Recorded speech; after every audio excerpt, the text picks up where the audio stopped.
Welcome back mga kababayan sa Tagalog Crime Stories kung saan ibinabahagi ko ang aking obsession sa true crimes at isinasalaysay ko ito sa Tagalog. Kung gusto mo ang mga ganitong contents, make sure to subscribe at turn on all the notifications para lagi kang updated sa mga bago kong videos. Kung gusto mo naman na suportahan ang aking channel sa ibang paraan, you may do so by checking these options.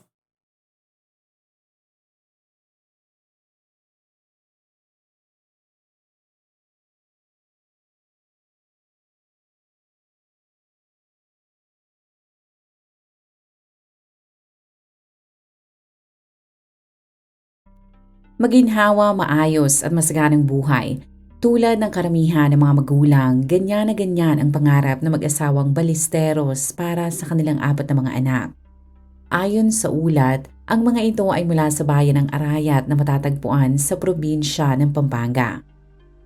Kahit hindi mayaman, silang mag-asawa ay pinagtulungan na mapatapos ang kanilang mga anak habang itinuturo sa mga ito ang kahalagahan ng edukasyon. Ang mag-asawa ay pinagpala naman dahil ang kanilang panganay na anak na si Keith ay napakabait, masunurin at may mataas na pangarap sa buhay. Sa report ay nakalagay na ito ay isinilang noong October 22, 1992. Bilang panganay ay nasaksahan nito ang hirap ng kanyang mga magulang. At dahil sa malaking posibilidad na magkaroon siya ng maayos na karir at makapag-abroad, si Keith ay nagdesisyon na kumuha ng kursong nursing. Sa isip nito ay sa dami ng bansa na gustong kumuha ng mga Pinoy nurses, ay alam niyang ilang taon lamang ang kanyang bubunuin at maaari na siyang makaalis ng bansa. Kung siya ay makapagtrabaho sa ibang bayan ay hindi niya lamang makakamit ang kanyang mga pangarap, ngunit matutulungan niya rin ang kanyang pamilya. Ang desisyon niyang yan ay sinuportahan naman ng kanyang mga magulang. Dahil sa kabaitan nito, si Keith ay naiulat na maraming naging mga kaibigan. Katulad na napag-usapan pagkatapos nitong makatapos sa high school, ang mag-asawa ay tinulungan si Keith na makapag-enroll sa Angeles University Foundation na makikita sa siyudad ng Angeles. Ngunit dahil sa malayo ang arayat ng 1 oras sa eskwelahan, ay ikinuha na mag-asawa si Keith ng dorm para mas maging madali ang pagpasok nito. Hindi naman sila nahirapan na makakita ng dormitoryo sapagkat may pinsan nito na pumapasok din sa UAF na naghahanap ng makakasama sa kanyang tinutuluyang unit. Sa report ay kinilala na ang pinsan nito ay ang kolehiyala rin na si Mary Luz Flores. Ang mga residente doon ay kilalang kilala si Keith sapagkat ito ay palabati at madalas din itong bumili ng mga lutong ulam. Ni minsan ay hindi nag-alala ang mag-asawang balisteros sapagkat madalas mamataan ang mga tanod na rumoronda sa paligid ng dormitoryo at ang lokasyon nito ay konting lakad lamang din mula sa barangay. Ang lugar na yun ay kilala din sa pagkakaroon ng napakaraming mga apartment at dorms. Sa totoo nga ay dahil sa malapit lamang ito sa eskwelahan, ito ay sikat na tirahan at puntahan ng mga estudyante. Ayon sa mga magulang nito ay seryoso sa pag-aaral si Keith. Kung ito ay wala sa loob ng kanyang dorm, ay makikita lamang ito na nasa eskwelahan. Kung ito ay tapos na sa pag-aaral mula Lunes hanggang Biyernes, ay umuwi ito sa Arayat para makasama naman ang kanyang pamilya. Wala rin sa ugali nito ang lumabas ng hating gabi para lamang mag-party. Ang mga magulang ng dalaga ay masaya dahil ang kanilang anak ay matatawag mo talagang perfect daughter. Dahil ni minsan ay hindi sila binigyan ito ng sakit ng ulo. Pero noong Setyembre ng taong 2009, nagtaka sila sapagkat hindi nila ito makontak. Dahil sa baka abala lamang ito sa pag-aaral ay ipinagkibit-balikat lamang nila ito. Pero lingid sa kanilang kaalaman, ang kanilang pinakamamahal na anak ay naging biktima pala ng karumal-dumal na krimen. Sa mga reports na lumabas, ang wala ng buhay nitong katawan ay nakita mismo sa loob ng tinutuloy nitong dorm. Ang balita ay mabilis na kumalat. Umulan ang mensahe ng pakikiramay at lahat ng mga ito ay hindi makapaniwala na patay na ang dalaga. Kung ikaw ay nauna sa dormitoryo nito, ang unang impormasyon na lumabas ay ito ay di umunong nagpakamatay. Ganyan ang impormasyon na nakarating sa mga tanod, kaya agad ang mga itong pumunta sa unit ng dalaga. Ngunit nang makita mismo nila ang wala ng buhay na katawan nito, ay agad nilang napagtanto na hindi nito kinuha ang sarili niyang buhay. Sa halip, ang nursing student ay biktima ng isang krimen. Ang Angeles Police ay agad nagbukas ng homicide case, habang ang Soco naman ay pinroseso ang loob at labas ng crime scene. Sa loob ng bahay ay nakakita sila ng ilang mga bagay na maaaring ginamit ng salarin tulad ng bread knife at tinidor. Naging confident din ang mga otoridad na mabilis nilang mariresolba ang kaso sapagkat ang Soco ay may nakitang hibla ng buhok sa loob ng dorm. Habang abala ang Soco sa pagkalap ng maaaring mga ebidensya, ay isinailalim naman sa autopsy ang labi ng biktima. Nang matapos ang pamilya nito ay malungkot nilang kinuha ang bangkay sa morgue. Ang burol ng estudyante ay dinuluhan ng maraming mga tao na halos lahat ay nagtatanong kung sino ang kayang gumawa noon sa napakabait na si Keith. Palaisipan rin sa pamilya nito kung sino ang kayang gumawa noon sa kanilang kapamilya sapagkat bahay at eskwela lamang talaga umiikot ang buhay nito. At para mabigyan ng sagot ang pamilyang Ballesteros, ang mga otoridad ay mabilis na siniyasat ang nangyari. At kahit nangyayari pa ang lamay, ay hindi sila tumigil na mag-imbestiga. Nang interviewin nila ang unang tao na nakakita sa bangkay ay sinabi ni Mary Lou na noong araw na nangyari ang krimen, katulad ni Keith ay pumasok rin siya sa eskwelahan. Bandang 4:00 na ng hapon siya nakauwi. Pero nang siya ay makarating sa pintuan ay nagtaka siya sapagkat nakapadlak ito, ngunit ang mismong doorknob ay nakabukas. Nang makapasok ay nakita niyang napakagulo sa loob ng dorm. Pero napasigaw na lamang siya nang makita sa loob ng banyo ang wala ng buhay na si Keith. Ang mukha nito ay nakasubsob sa palanggana na puno ng tubig.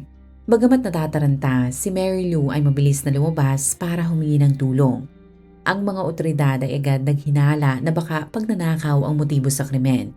Ngunit ayon kay Mary Lou, malabo na yon ang talagang pakay ng sospek o mga sospek. Dahil kahit magulo at makalat ay wala naman silang gamit na nawawala.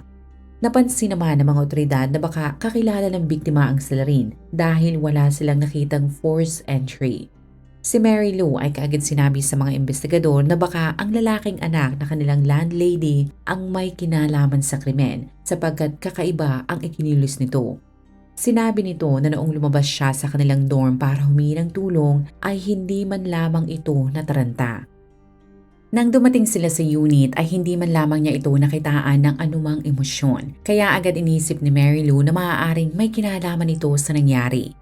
Ang anak ng landlady na kinilalang si Alan ay agad inilagay ng mga pulis sa listahan ng mga person of interest sapagkat ito ay siguradong may kopya ng susi sa bawat pintuan ng dormitoryo.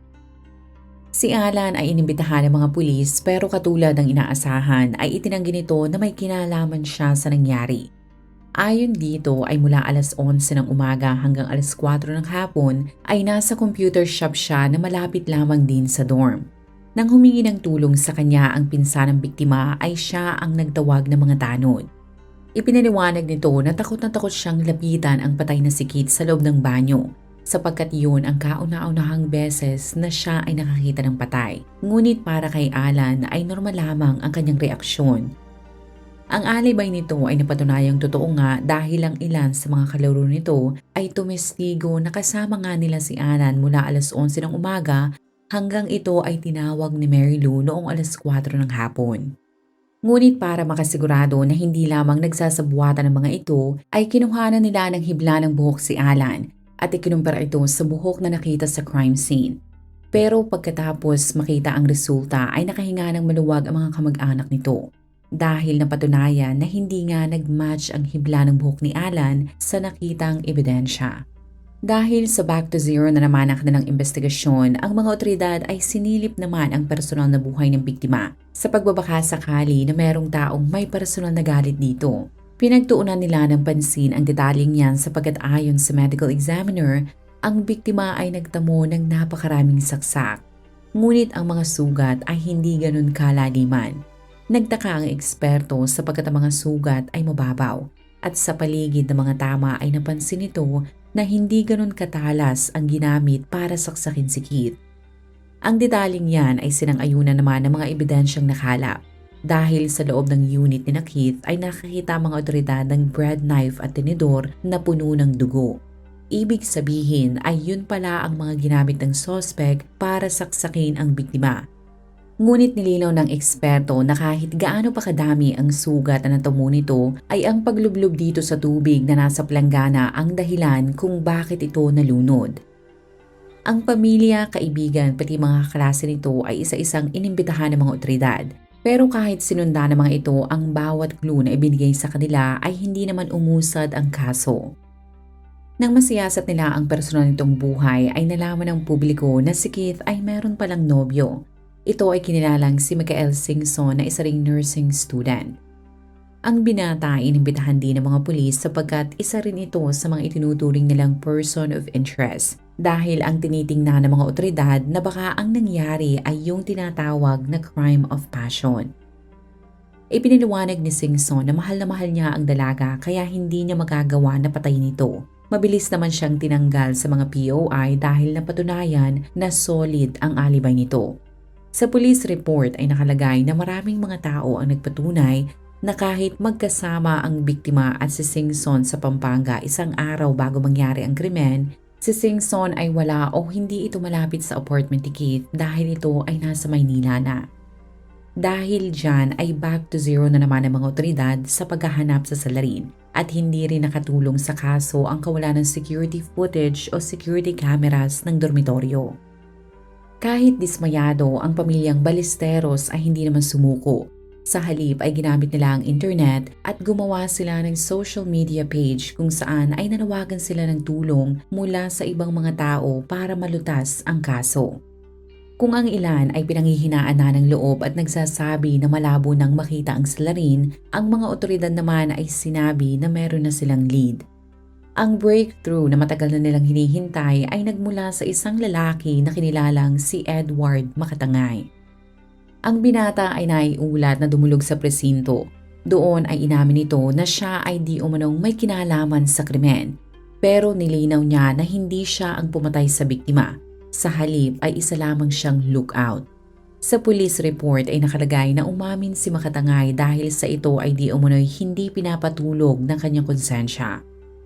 Sa sinumpaan nitong salaysay ay dinamay niya ang dalawa niyang mga kaibigan na kinilalang sina Michael Laksa at Anthony Austria. Sa background check ay lumalabas na si Laksa pala ay estudyante din sa Angeles University Foundation na parehong eskwelahan na pinapasukan ng biktima. Pero wala naman sa record ng UIF na estudyante din doon si Anthony Austria.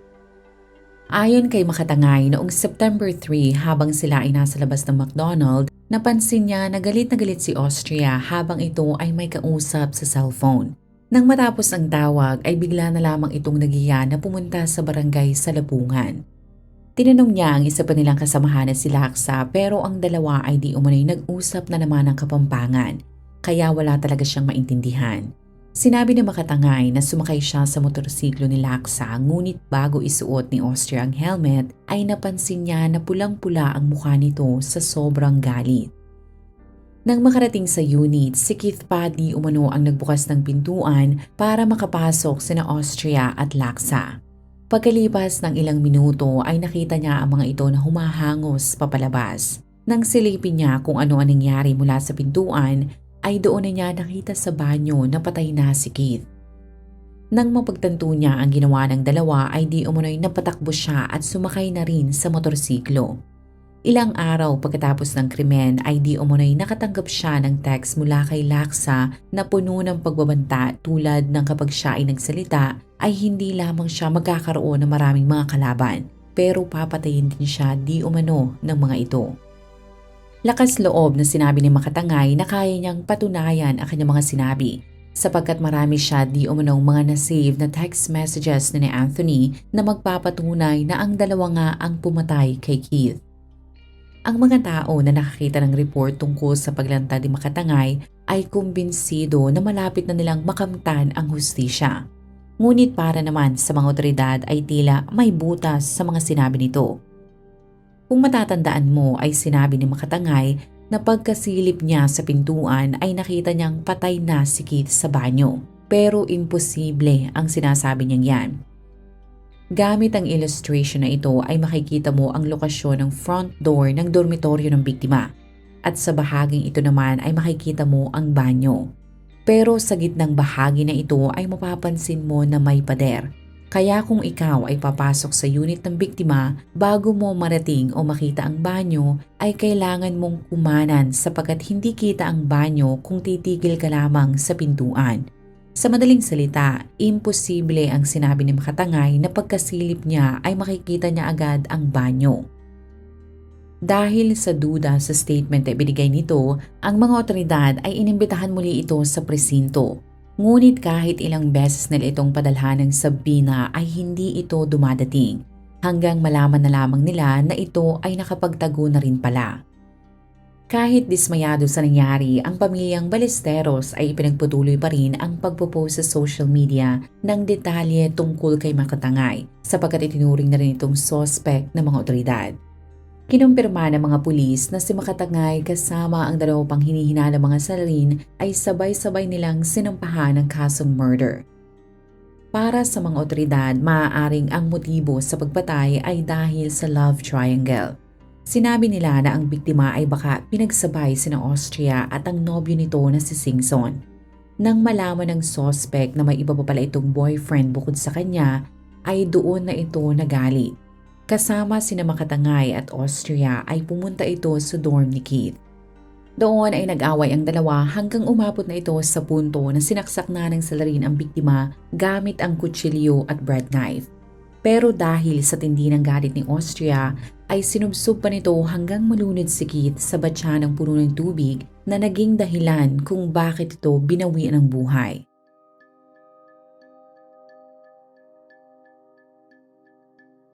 Sa loob ng ilang taon ay walang nangyaring pag-usad sa kaso. Bagamat ang tatlong hinihinalang mga salarin ay tila naglaho na lamang din na parang bula, ang mga kamag-anak naman ni Keith ay hindi tumigil. Bukod sa madalas nilang pagbibigay ng update, makikita mo sa larawan na ito na ipinagdiwang nila ang 18 kaarawan ng biktima. Pagkalipas ng 5 taon, isang balita ang talaga namang ikinasaya ng pamilyang Ballesteros dahil isa sa tatlong mga salarin na si Makatangay ay naaresto na pala sa Barangay Amihan Project 3 sa Quezon City. Ayon sa mga otoridad ay pagkatanggap nila ng impormasyon na kiniroroonan nito noong November 2013, ang Angeles City Police kasama ang mga otoridad sa Station 9 QCPD ay nagsagawa ng manhunt operation, pero ang mga ito ay hindi nagtagumpay. Sa ulat na lumabas noong December 29, 2013, ilang araw bago sumapit ang bagong taon, ang QCPD ay dinampot ang 30 taong gulang na si Gilbert Flores Marilao. Ito ay isang pamilyadong tao at construction worker. Sa report ay nakalagay na ang rason kung bakit ito dinampot ay dahil sa nalabag nito ang city ordinance sapagkat ito ay maingay at umiinom sa sidewalk kahit yun ay bawal na bawal. Sa matinding pagsisiyasat ng mga pulis ay lumalabas pala na kaya nila hindi nahuli noon si Makatangay ay dahil gumagamit at nagtatago ito sa pangalang Gilbert Flores Marilao. Sa madaling salita, si Marilao at Makatangay ay iisang tao lamang. Ang pagkakadampot dito ay kinasaya naman ng pamilyang Ballesteros dahil maaari nang umusad ang kaso at malapit na nilang makamit ang hustisya. Ngunit kahit gaano pa kalakas ang pagiging positibo nila sa buhay, sa bagal ng hustisya sa bansa, ay tila hanggang ngayon ay hindi pa rin nila nakakamtan ang hustisya.